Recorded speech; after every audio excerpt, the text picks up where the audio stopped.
এখানে লাগছে, এই দেখো এখানে লাগছিল, এই দেখো এখানে লাগছে, একটু দেখি তো আমি এদের সন্দেহটা দূর করতে। গন্ধ বেরোচ্ছে না এখানে? যাইতে পারবা না মা, তোমার এমনি হাতের ব্যথা,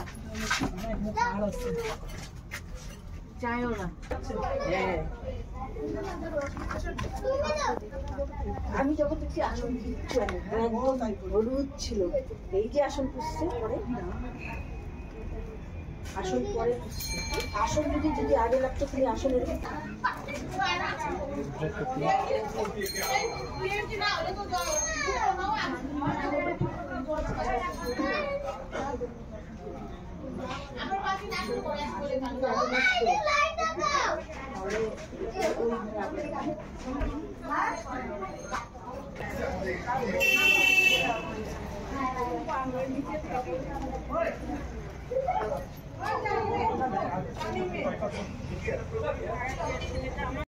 आगजनी की घटना घटी है ऐसा मालूम पड़ रहा है और देखते ही देखते घर पूरी तरह से जलकर खाक हो गया है। इस घर की इलेक्ट्रिक सप्लाई भी काट दी गई है। आपको दिखाते हैं घर का ये वो हिस्सा जहाँ पर ये घर जो है पूरा जलकर खाक हुआ है।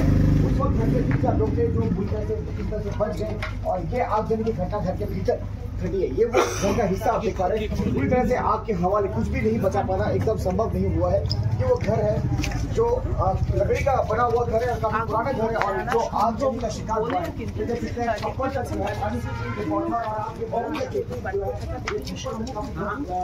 আগুনে ক্ষতিগ্রস্ত হয়েছে, পুরো ছাই হয়ে গিয়েছে যে বাড়িতে থাকা আসবাবপত্র থেকে শুরু করে জামা কাপড় এবং বাকি যে জিনিসপত্র ছিল সম্পূর্ণ কিছু কিন্তু আগুনে ক্ষতিগ্রস্ত।